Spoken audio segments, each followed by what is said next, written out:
Boy, you know, the new versions of replicants are really a failure. I know, I'm looking at one. Oh, I'm real. me? Yeah. Me? I'm a replicant? You're a failure. I have to call Blade Runner now. Please don't do that.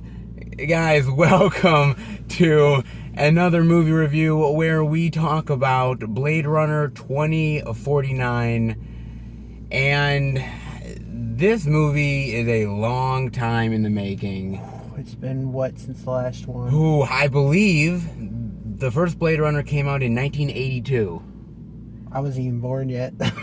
I was born, and to be honest with you, you know, look, Blade Runner is a classic now. Iconic, classic, whatever you want to say to it. Visually amazing, you name it. Visually amazing, you name it. And the thing about it is that I never thought to myself we would ever get a sequel, nor did I think we actually ever would have needed a sequel. Yeah, that's true. But we're here now with it, and I guess where do you want to start with Blade Runner 2049, sir? Well, let's give a tiny description of what's happened since the last movie. Okay. Apparently, after the last film, this takes place, 20, 30 years after the last film? Something like that, yes. And all the technology-wise, they had some kind of a blackout, and a lot of previous information was destroyed. Information, technology, certain stuff was destroyed, yes. And you also find out the corporation that created the replicants went under and was rebought by Jared Leto's character in this one. Yeah, Wallace. Wallace. Yeah. And you find you begin our story with Ryan Gosling's character. Yeah.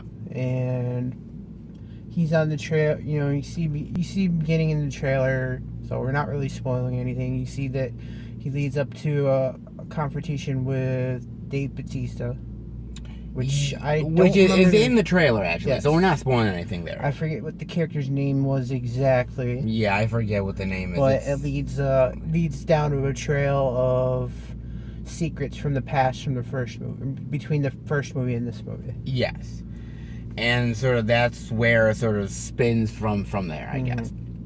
And, you know, I will say this much right off the bat. I think the acting is fantastic from everybody. I'm a big fan of Ryan Gosling. I think he's a really great actor. Doesn't always get the roles I think he deserves to get. I think he did really great in this movie. He really did. And you know what? It's probably not an easy role to do. Yeah. I mean, really, honestly, these types of roles are really, not everybody can do them. You gotta play subtle, sometimes you gotta play the emotionless person who's starting to overcome by emotion. Absolutely. So you are really expected to do a lot of heavy lifting when it almost looks like you're not. And he does a fantastic job in this role. Robin Wright is in this movie, who plays his commanding officer. Yes. And she's great in this as well. A small role, but, you know, fine. She did a good job. Sometimes the small roles are the best roles. Sometimes it is. Edward James Olmos from the first movie. Kind of felt like, I figured they had to bring at least one or two of the original characters back for this one. I actually really enjoyed it. Small cameo, but I really enjoyed it a lot. And, you know, I mean, Harrison Ford, who... Of course. You know, you need him. He's part of the storyline. He's part of the storyline, but you know what? Something about Harrison Ford real quick. I was worried when The Force Awakens came out. I was like, okay, can he play Han Solo again? He did. He was awesome in it. Then when they said he was coming back for Blade Runner 2049, I thought, okay, playing Han Solo is not easy as an older man. Playing Deckard as an older man is not easy either. Probably even tougher. And I thought he pulled it off in spades. Well, I also think part of the reason why I think he came back to this role is because he didn't play Deckard as long as he did his Han Solo. Han Solo was a little more of a long-term project. Yeah, it was a long-term project. Deckard was that one time, but you know what? It was that one time, I think, that was really special to him. I think it's still a movie that's extremely special to this day for him. Mm-hmm. And, you know, he does a great job. All the actors, big, small, whatever, they all do a great job.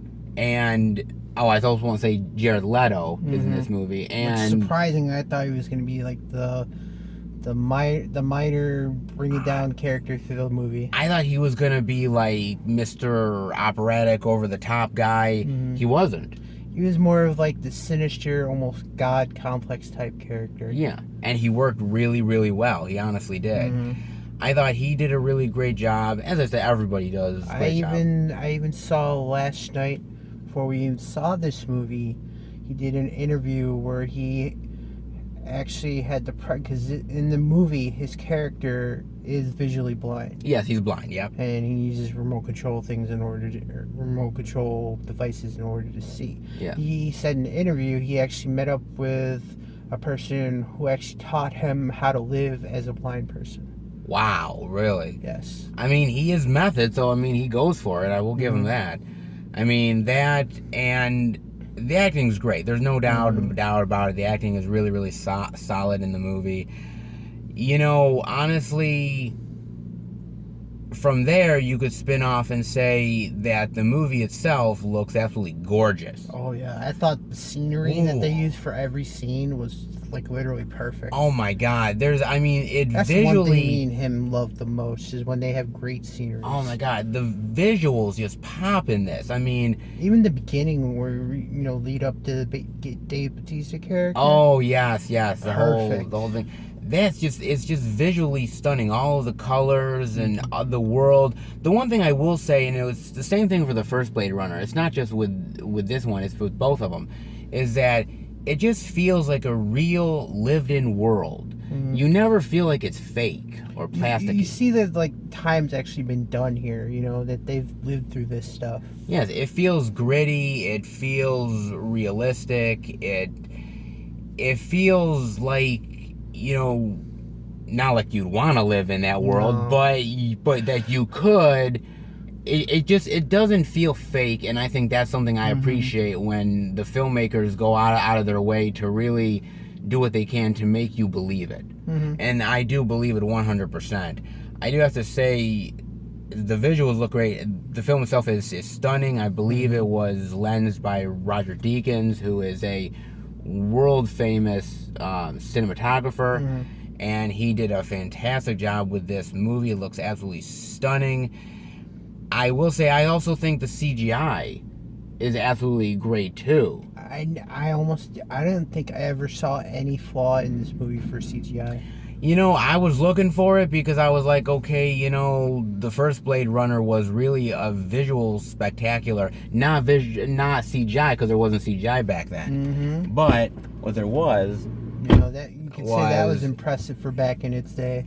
Yeah, you could say that for what it was, impressive for what it is, and it really is sort of, I think, just amazing. And like, again, I could never really tell. I knew it was CGI, but it never took me out of it, I guess. Because, they got to make this look as a futuristic world, more the technology is more advanced, and, you got holographic things going around all over the place. Yeah, you got a ton of it. No, I thought it was absolutely amazing and stunning.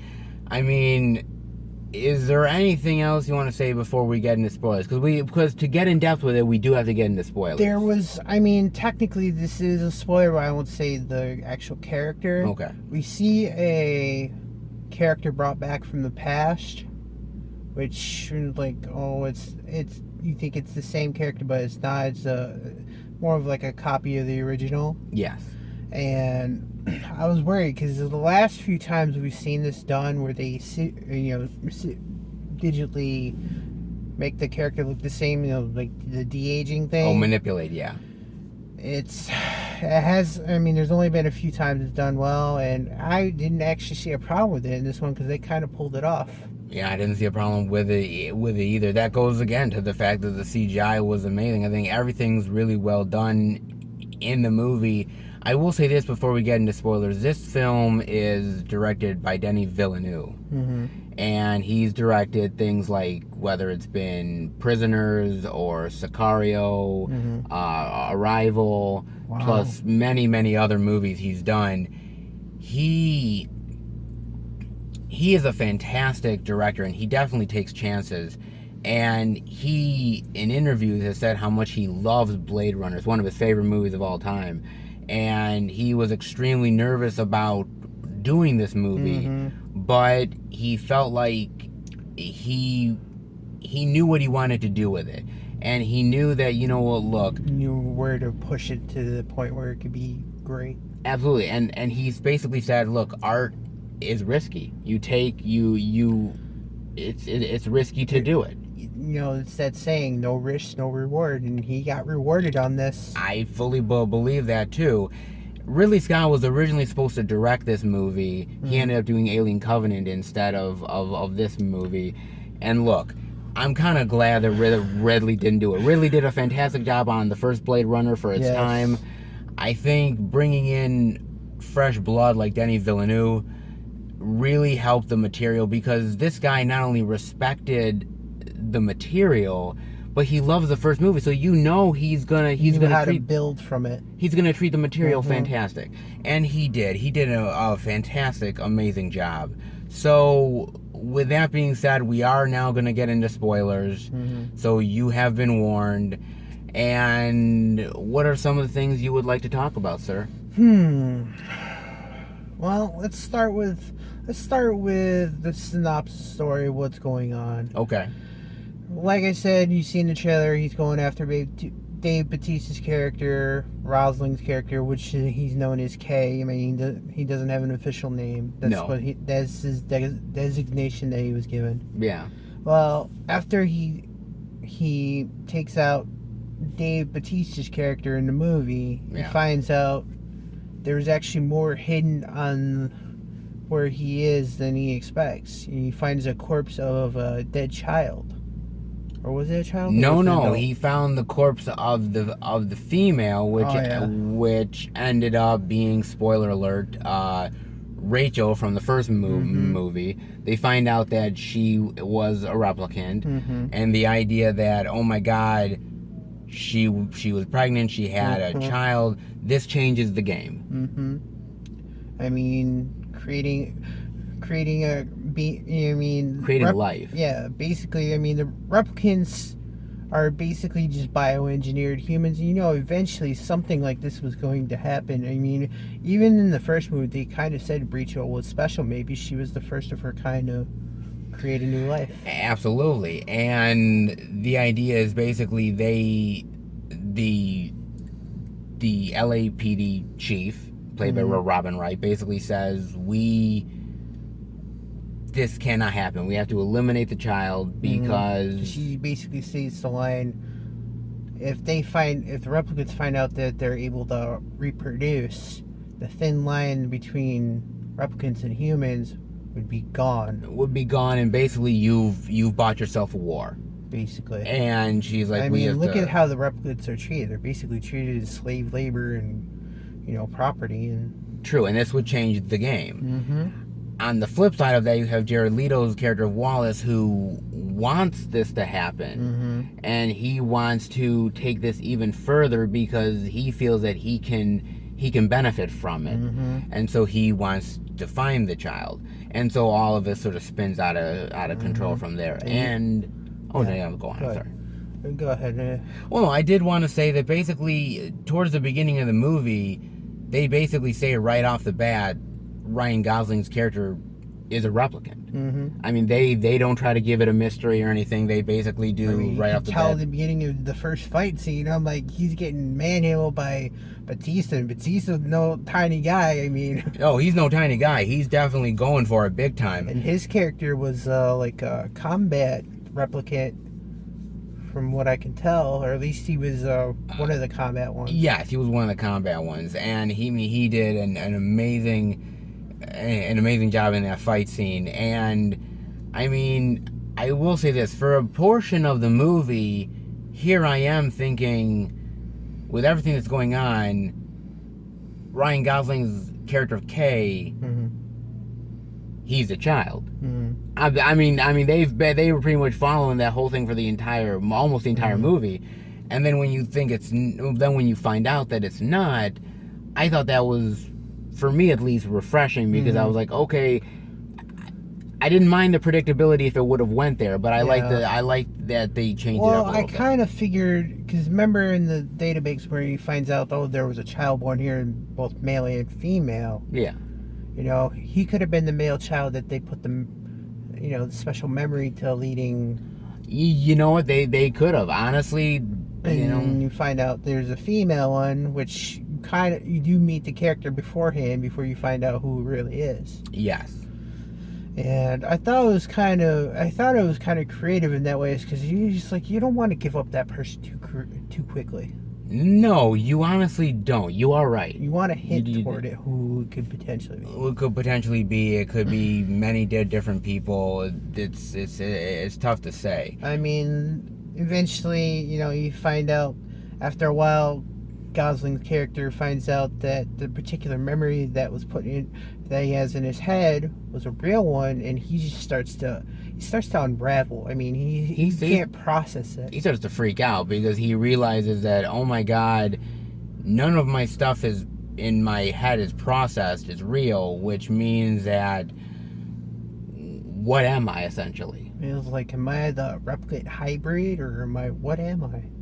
What is going on? What is going on with this? What is happening? How do I even comprehend half of this stuff?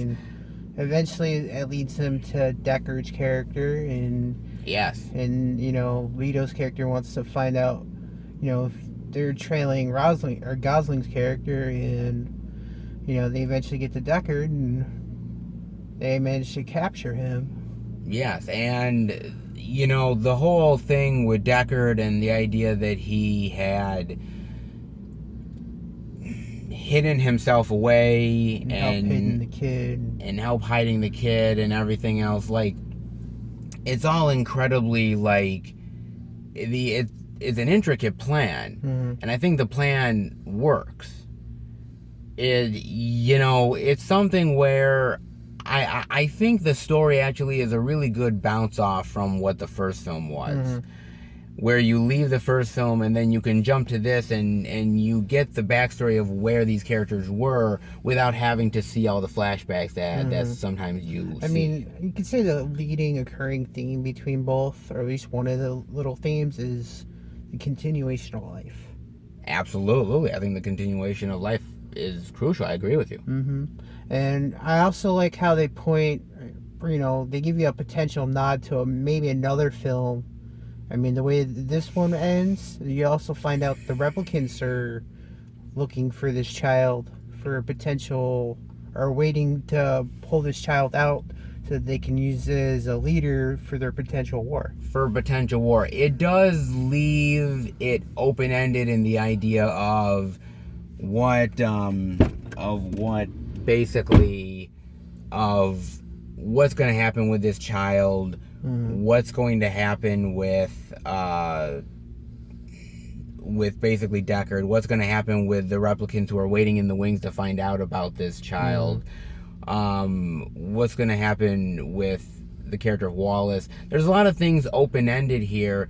Did you have a problem with the open-endedness, or were you okay with it? I mean, if they do decide to do another film, I mean, I would say they have to get into a war, or at least they have more of an uprising in the next film for the replicants. It's just, if they do, it kind of has to be, considering how long this film was, they'd have to beginning of the it'd have to be almost in the middle of the conflict at the beginning of the next film. Yes. And at the end of the movie, they'd have to find some kind of solution toward it all. I do agree with you. I think there would have to be, but you know what? Honestly, for me, you could end this right here at this movie. And yeah, you have a lot of open-endedness, but you could almost say, you could build up in your head of what's going to happen here. You don't necessarily need the other film. It'd be nice to have it, but it's not crucial, I think, to really have it. Mm-hmm. Is there anything else before we give our Um, final thoughts? two other characters I'd like to point out. You get to Okay. see, I forget the actress's name. I know it's Anna something, Anna DeMoss, I think, one that plays Joy from you see in the commercials. Yes. I mean, I love. It's an interesting relationship between her and Gosling character. I mean, she's not really. I mean, if you what this is a spoiler. I mean, not really.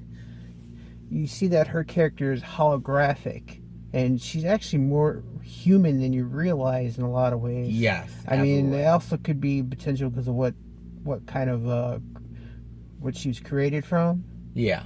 and and it kind of makes you wonder how much of it was computer based, or how much was it did she actually start to develop this type of stuff. You don't really know, or maybe that's how her programming always is. Yeah. It's tough to say, but I thought that was a clever way of getting to know the K character through her as well. I thought that was nice. And also, one other character that we see is Leto's right hand, a character called Love, who is also a replicant. So, Yes. I mean, you don't want to mess with this Oh replicant. no. She is a badass. Oh man, she is awesome. I thought she was fantastic in the movie, and the character is just She's got kind of remnants of the Rutger Hauer's character, for in pieces, little bits and pieces for me from the original, the Roy character. yeah, the Roy Batty character. I really loved her. She felt cold and dangerous, and just Very emotional too. and very and very emotional as well. Crazy enough, and I thought she was fantastic in that as well. And just to let everybody know that I really think the action in this, you don't get a ton of action, but I think you get just enough to keep you satisfied. yes, but I think what you get is really good. Honestly, I think it honestly is really fantastic. So, with all this being said, what is your final thoughts and grade rating for Blade Runner 2049, sir? Well, I mean, when I first saw the trailer for this movie, I was kind of worried because it's been so long since the original. I Yeah. was wondering what kind of storyline they were going for this. Sure. And surprisingly, I was not disappointed at all.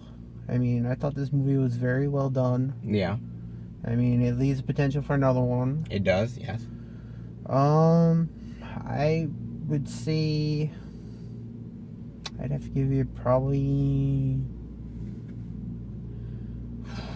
it's gonna be like right on the borderline. It's gonna be like between an A minus and a B plus. So it'd probably be like at the lowest point of an A minus. Okay, so you're at a low A minus. Yes. Well, it's a great rating, and for me, honestly, I just want to say also, along with the visual effects being great, along with I think the storyline being pretty cool for a sequel. I think the acting is great. Got some good casting. Yeah, absolutely. I think the cinematography is great. I think the sound and the music is immense in this. It's like You wanted to make it loud and make sure it exert its power for this type of movie. oh my god, it's so bombastic, and with the sounds and everything, it's absolutely like wow. Talk about how this is gonna sound on Blu-ray. Oh my god. Man, it's gonna sound amazing. It's just like the original. I mean, in terms of power and Absolutely, I think this stands shoulder and shoulder with the original. I think over time, this will definitely have the respect that definitely the first Blade Runner has. For me, it's a high A minus. Wow, so we're not that far off. We're not very far. We're very close. Yeah. But you know what? It's honestly, see it in the movie theater. Do not miss it.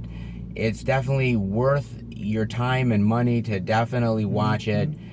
I would say watch the first movie before going into this, Yes, because you'll be kind of lost if you don't. yeah. So definitely do that. But yeah, this was. I mean, for almost a 3-hour film, it kept me from not being bored. It kept me interested, and that's hard to do for almost 3-hour movie. So this is definitely absolutely worth it.